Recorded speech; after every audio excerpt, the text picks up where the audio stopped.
Good morning, everyone. Happy Tuesday.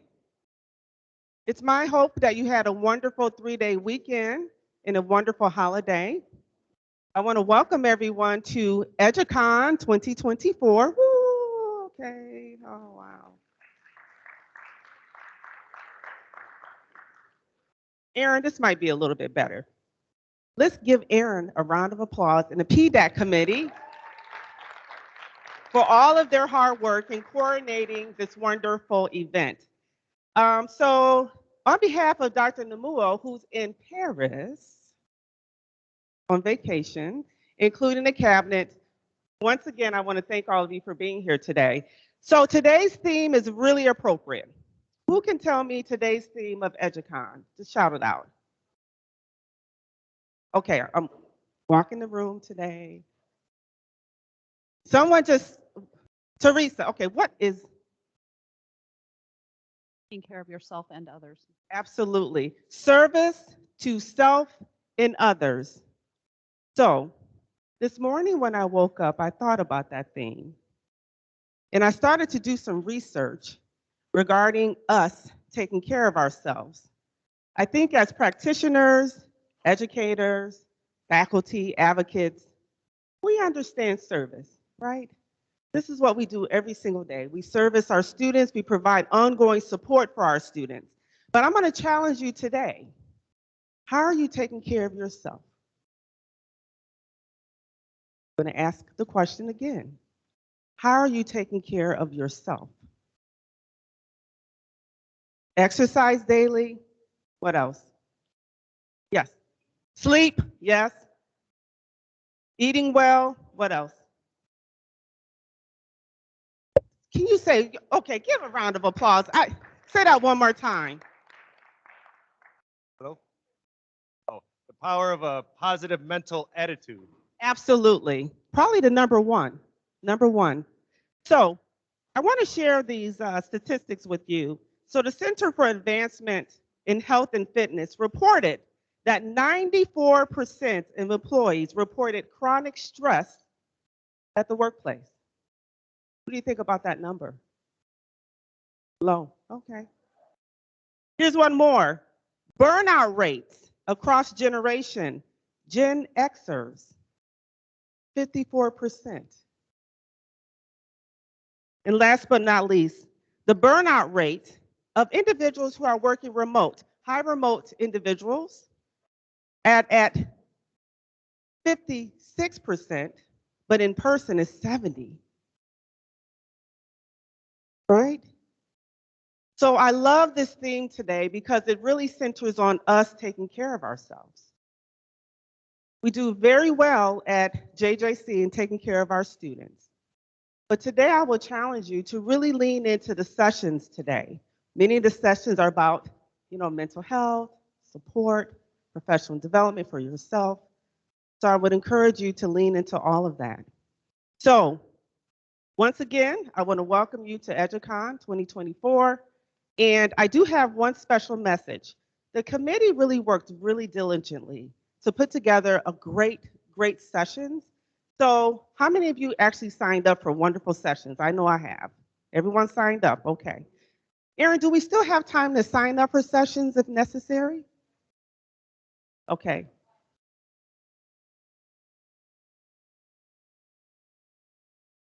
Fantastic. Okay, thank you. So if you did not sign up for any sessions, you don't have time to sign up now, but see one of the PDAC committee members, and maybe they can get you into a session. But we want to honor those who signed up for sessions because it's my understanding we are pretty full to capacity in some of the sessions. So once again, it's my understanding you have a panel next. I don't want to come in between that panel discussion. And once again, everyone, welcome. Have a good day. See you soon.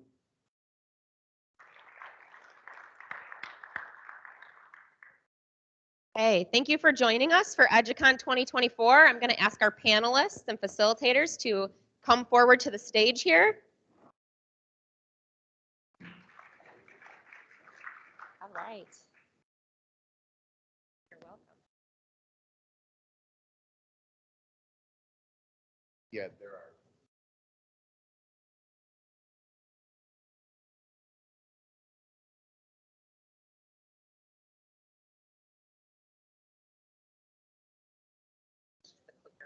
Okay. Where is the? There's two screens. Laptop. Oh, the laptop runs the show. Morning, Brad.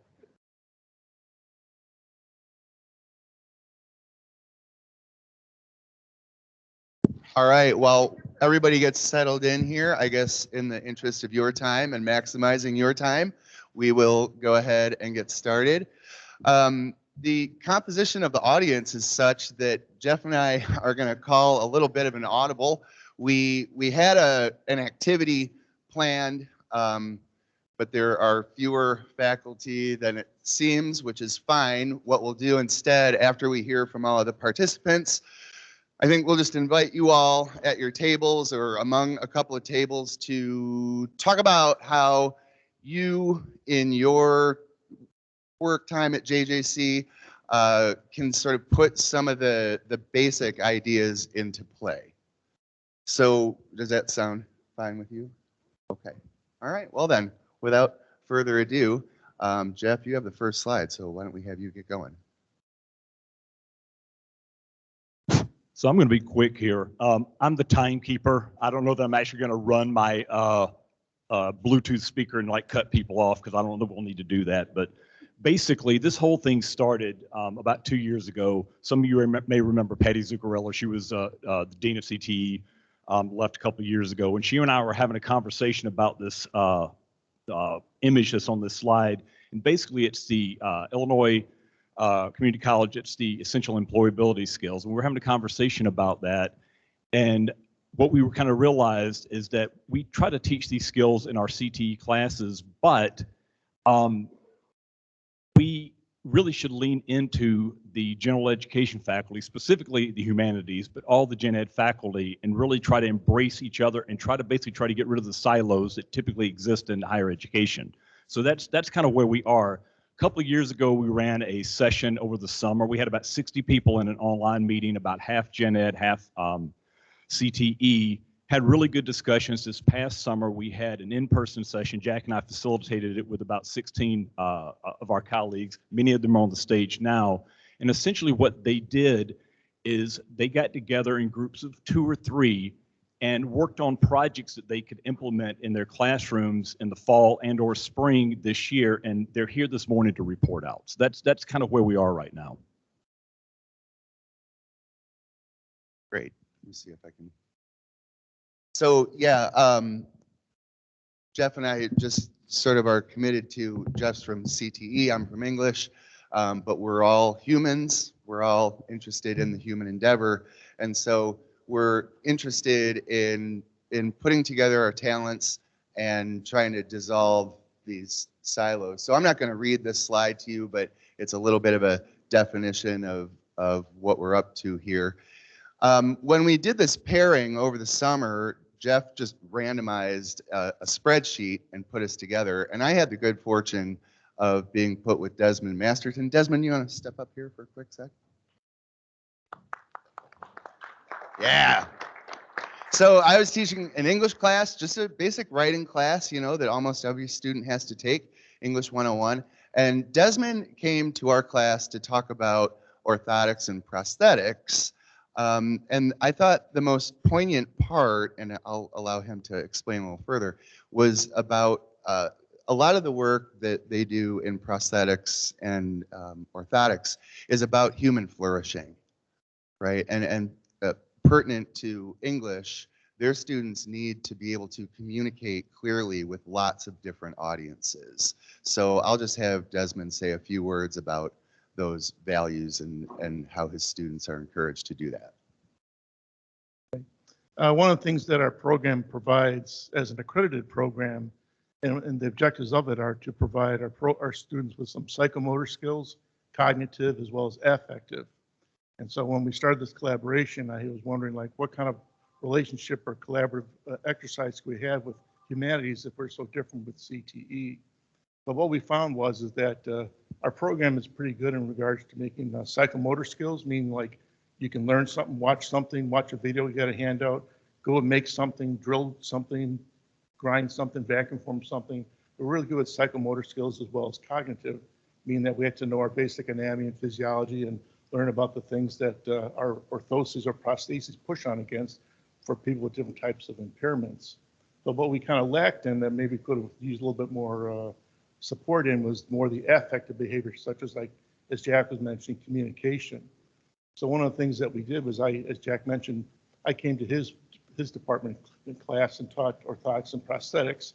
And then he came to our class and basically evaluated a final paper that students had submitted at the end of their clinical rotations, which is a whole semester class where they get to interact with fellow technicians, professional technicians, clinicians, and also the people that benefit from their fabrication of orthotics and prosthetics.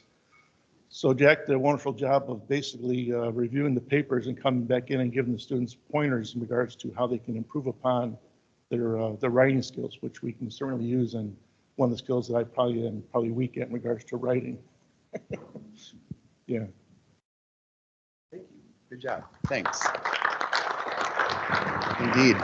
And then just to round things out, I showed up to Desmond's class and hit them with all the old Greek ideas about rhetoric, the rhetorical context, the appeals of rhetoric, and all of that stuff. So it was a good mix for us, and I look forward to a fruitful future between us moving forward. Next, it looks like we hear from Wayne. Hello, everybody. Good morning. I'm glad you're all here. I'm glad you're all alive. Thank you. Thank you. I already had too much coffee and a little bit too much sugar. We are working on a collaborative effort with, or I am, with Psych 101, and I had the privilege of working with Jennifer Kombrowski, and she teaching Psych 101 helped me with our students talk about something that I think is pretty important that I've been trying to convey. I don't know how successful, but now with her help, even more successful in Management 202, which is human resource management. And what we have been talking about over the years is simple, talking about our biases or our perceptions and how it may affect, with an A, affect, our selection, hiring, training, progressive discipline, incentive programs. Something else that we continue to talk about in Management 202, and that's disparate treatment, disparate impact. How do I advance the slide here? Good, thank you. So first question we asked ourselves is, can your viewpoint be biased? So we, from our own perspective, might look at this particular slide, maybe we chuckle a little bit about it. Jennifer helped with a tremendous, and I really truly mean it, not to flatter her, presentation she made that we deployed back in October. In March, we're going to do it again with the current class, and then they have a assignment right after that. Her presentation was very well paced, very well delivered. It was exciting, actually, to hear, and it was on the concept of again, some biases. Next slide, please. Thank you. So what do you want to see? Maybe, again, when we're doing some kind of, we have some biases going on, especially when we're doing hiring or training or whatever, we may look at, from our own perspective, these two images. Well, maybe there are more than two. So what do you want to see? And so I'm calling to attention that. And then finally, last slide. And I like to look at this one as, what do you, or who do you see? This is Simon, my cat, and I think truly he's more on the right side of that. He thinks he's a lion, but nonetheless, though, who do you see? So the wonderful opportunities, you know, in chemistry. Those of you who are natural scientists, maybe in chemistry you call it gain of function, but in business and probably other disciplines, we would call it synergy. And the synergistic approach of using or asking Jennifer in our Psych 101 class to help our students get a better understanding, a better handle on implicit bias, and so that we can make better decisions as HR students, became pretty obvious to students. So now, in this last thing, very last, we don't have enough of information yet to see how successful. In October last year, we had a great deal of success. A great deal of success. Here in March, I'm expecting, even better results. So thank you. Thank you to Jennifer for putting up with me and the crowd that we have here on the rostrum. Thank you all. I'm done. Who's next? I've worked well, you'll see there's 3 psych professors up here, so we got really involved in this. And my work is a little different with Sue. We worked on instructional alignment because everybody knows a nursing student is a special kind of bird. Special kind of bird. Every point is death, and they, from the very first class, excel in their work. They try very hard. Things are very important to them. So you'll notice our slide on Maslow is kind of a change from what we had been doing. So for many, many years, all of us who teach this class, Sherry teaches it, Jen teaches it, we teach a 101, which is a prep, but we also do a Psych 215, which is a developmental prep. So in working together, what I learned is that Maslow is a much bigger part of what they are asking their students to do than I had emphasized before. In fact, I went through my lifespan book and there's not one Maslow reference. And I went, oops, I might want to think about that. So what I think is really important is to recognize that certain students can be helped in certain ways. So if you take a look at where you are on this chart, it's so dynamic and our students are so dynamic. So sometimes they come in at one point and another point they are completely different. So when Sue and I started talking, she explained to me that her assignment does a lot of advanced work on this kind of picture. Has anybody not seen this before? That's like, we all look at it, but I don't actually, I don't think I even understood it as well till I saw Sue's assignment. So I'm going to let her explain a little bit about how we provide the base, but you take them another. That rhymed. She's really good.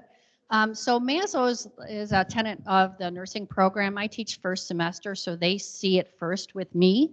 And we give them a case study and they have to plot, where the priority is. So when we worked together, we noticed that we were doing the same or similar things, but using different words. So the students weren't hearing the same thing. They weren't understanding. Now they're trying to relearn. And nursing is fast-paced. We really want them to be successful. And to do that, we have to hit it in more than one place. We also, throughout our curriculum, not just the first semester, which is what I teach, they do Erickson's stages of development, they do death and dying, they have a whole mental health rotation. So we really need to lean into their expertise in order to pull our students forward. So I was very thankful that we were able to work together, and I appreciate it. And she was one of the first classes I observed when I was here as a new faculty, and I really appreciate you. So I would just say that if more of us could ask those questions and have those conversations about what do I need to do to better prepare for your business class, Lori, or whatever it is, or what English paper are you writing that I can help with. I think we do interdepartmental and then intra-departmental cooperation really works well. Do you guys want to go next? I'm Linda Lane. I think I'm the only, not bragging, the only adjunct here. Brad Angus and I. Brad Angus in agricultural sciences and I got together. I teach English comp. And we got together. He provided a text. It was, what was the text? Right, Michael Pollan. Michael Pollan's preface to The Omnivore's Dilemma. He provided that text to his Ag 101 students. They read the text. I asked them to read the text the way they normally read it. If they mark it up, fine. If they don't, fine. And I asked them to write, just reflect on their reading process. And then I came into their class. I had 3 sections of his Ag 101 class. I came into his class, and taught the students how to read structurally, how to analyze text structurally. That is, do we know how to take the text apart to actually see what it's saying, to understand it in its parts, which are called stages of thought? And there were students in most of the classes who said, well, I didn't really read the text. We all know that. As they listened, they said, really? Is that what he was saying there? Go back. Oh, I see now. And then there was vocabulary that they didn't understand, but they didn't look up the vocabulary. So now I showed them how Michael Pollan said a vocabulary word, and then right after that, it's called an appositive, right after that he would define it. They didn't know that. So they didn't know how to structurally analyze the text. So the outcome of it is that I think Brad would agree with me that when students learn how to read text structurally, they read and comprehend more effectively in all the disciplines. And I think Brad wants to tell us about how we can do that with regard to writing or reading across the curriculum. Thanks. For those CTE people in the room, in fairness, I was a little skeptical of this project when it got started. Not of the project itself, but just whether I would feel like my students got value out of that experience when it was all over. I am pleased to say that I was wrong in my skepticism. My students, both in conversation after Linda came in and lectured, as well as in the papers that I read, which were part of the assignment that we gave to students, I think my students were extremely excited about being able to read text in a different way. This was a subjective piece of writing, which is something that a lot of us don't do maybe as much of in CTE. We do a lot of textbooks and journal articles and facts and figures. This was certainly much more subjective, and the students in my area understood the context, but they didn't understand how to read that and attack that and come to a conclusion. And I appreciated that Linda spoke to those students about how to read and how to achieve an assessment and an opinion without telling them what the opinion should be, which I think is really important, at least from my perspective in education. I'm hopeful that we can flip the script and go in verse. And by that, I mean, I hope that Linda can provide a subjective piece of writing to her maybe English 101 class that pertains to my subject area, and I can go in and help those students understand the context, the technicality. Students are lost to me in one of two ways. Either they can't digest and assess the writing, or they don't understand the jargon and the lingo and the context. And that to me is a perfect example of where liberal arts and CTE can get together. This project for me worked out really well. I was just telling Linda, it would work just as well if she had paired with a culinary faculty or an automotive faculty member or a nursing faculty member. The same concept applies. So I would look around the room and find your favorite English faculty member if you're a CTE person, and consider having them coming in and putting them through this little exercise. I think it was remarkably beneficial for my students. Thank you, Brad. That was great. You guys want to go next?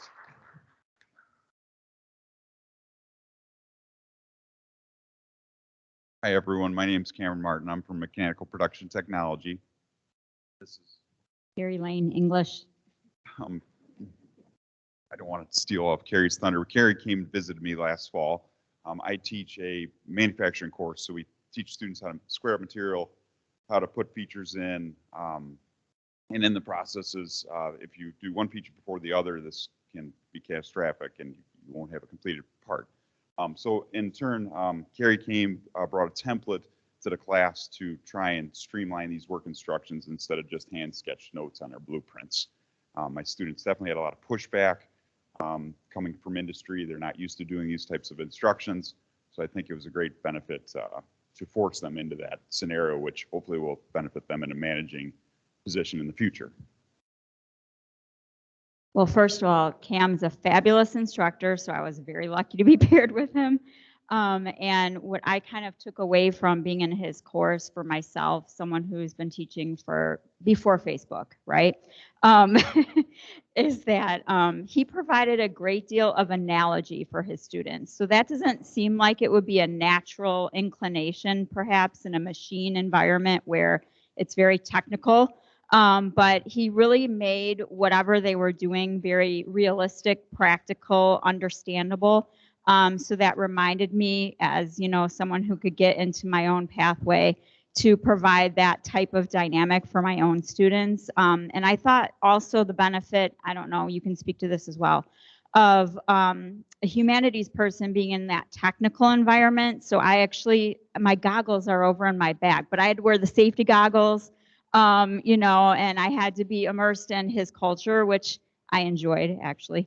And I thought that was great because I was able to connect with the students in a way that I may not be able to in my classroom. And I think it helped them to think about, okay, if I want to move beyond what I'm doing, maybe be a supervisor, what are some of the analysis, cognitive, you know, interpretive skills that I might need to go beyond where we're at, you know, in this course. So I had a chance to interact with the students on that level. Yes, I feel like definitely my visit in last week in Carrie's course. I think that listening to some of the other Brad and in Linda's collaboration is something I can hopefully bring to her area, because at the moment I'm a little stalled on what I can benefit with Carrie's course. So thank you, everyone. Perfect. All right, we have one pairing left. Jeff looks like he's hiding, but I remembered.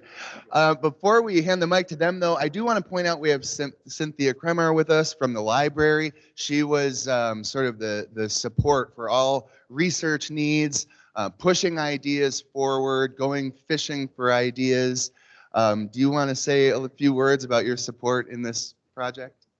Well, so since I was like the odd number out, I went ahead and I visited each group, you know, trying to see what resources we had that would fit the different types of assignments that they would need. And I think it's really important to remember that the library can be a meeting place for all disciplines, right? You can all come in, you can find cross-disciplinary materials. And so it's really, I enjoyed being part of it, and our doors are always open and we're always willing to help you find what you need. Good morning.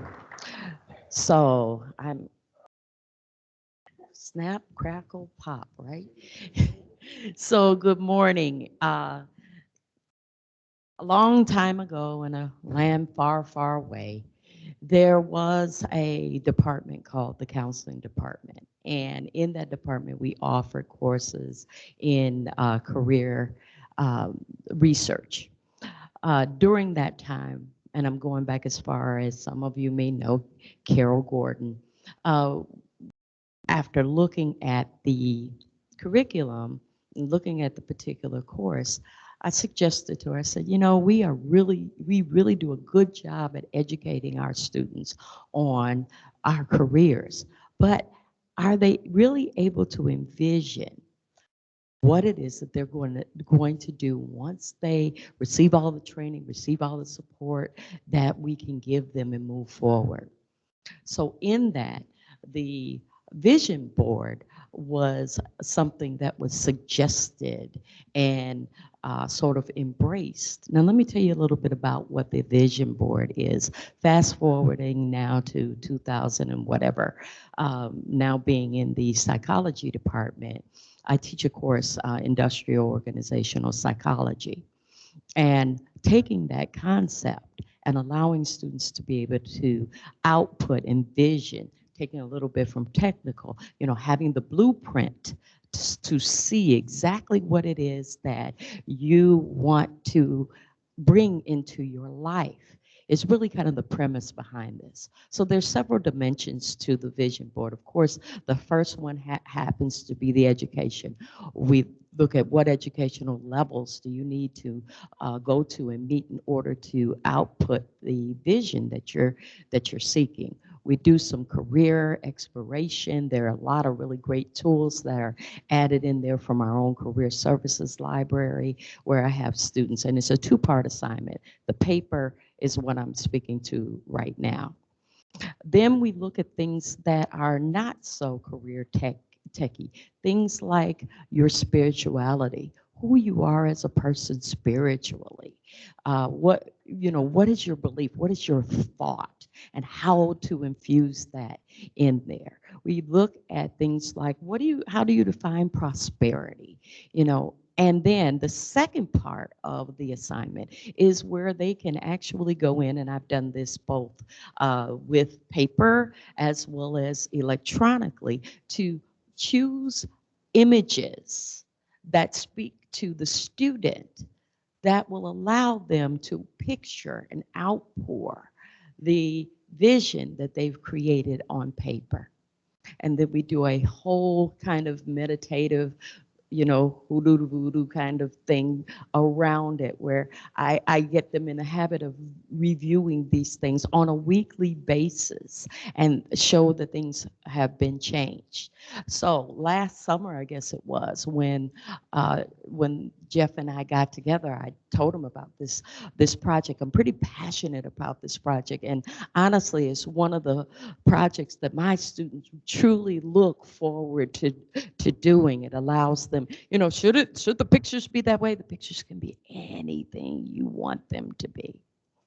And they're pretty excited about that. So I shared this idea with Jeff, and Jeff loved the idea. Of course, we tweaked some things, made some changes that are more compatible with the technical side of the house versus our side. And with that, I'm going to pass this to you. Perfect. I have 2 seconds.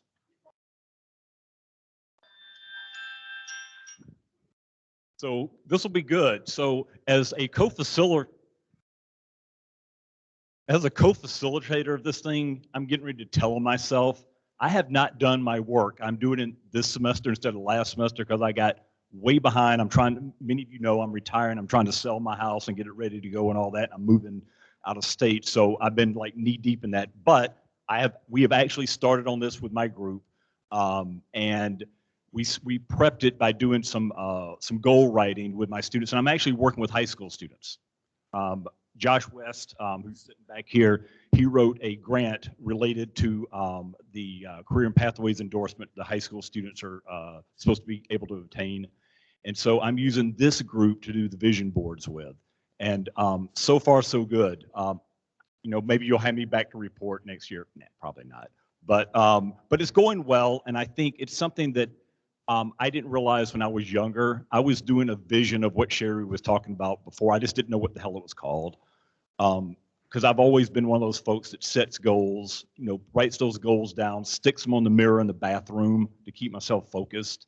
And I think I'm finding my students are really embracing this also because it has a little bit of structure. So that's kind of where we are right now. And hopefully we'll get this thing wrapped up by May.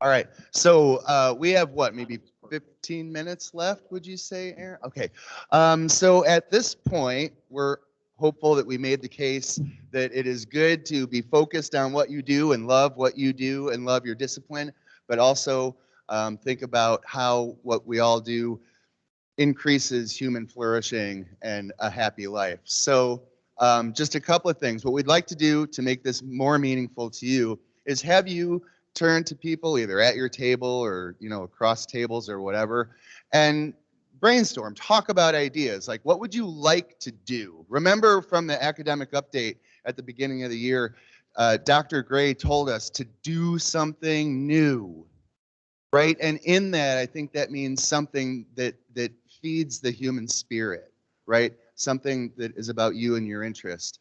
So we want to have you kind of just brainstorm ways, maybe another department that you would like to get with, or another class that you'd like to kind of infuse your thinking with. Make some light plans, and then if you can throughout the semester, see if you can follow through on those plans and indeed bring your vision into a reality. And this doesn't exclude, there's folks from the maintenance department and facilities. This doesn't exclude anybody. Obviously, this is a faculty focused thing, but if I can sit down and talk with somebody from facilities and get some ideas from them of things I can do in my classroom, kind of related to the bigger picture, I think that's kind of what this whole thing's about. It doesn't make any difference where you work in this institution. We're all contributing to student success. And we think this is what we're trying to do here and trying to change the culture of the institution a little bit. We think it's all of us. It's not just faculty. All right, so have at you, and we will walk around, see if we can facilitate any conversation or just be of any help. And thank you very much for listening today.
As you are all chatting amongst your peers at your tables, I don't mean to interrupt. I just want to call attention to our QR code on the screen. We are using the QR code as our electronic attendance tracking this year. So you can continue your conversations, but just make sure that you track your attendance before leaving the session today. You'll see that you'll take out your phone, scan it using your mobile device, and it will take you to a Microsoft form that you will use to track your attendance. You'll use the form to select the session that you're attending, and then each session will have a code. So the key word here is purple, and that is what you will put in to track your attendance for this specific session. So you can go ahead and continue conversing with your peers. Closer to the 8:50, I will come back on and make a couple more announcements, but go ahead and continue for those that might need to cut out a little early. Thank you.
Okay, as we wrap up our opening session here, I do want to call some attention to a few scheduling location changes for some of our sessions.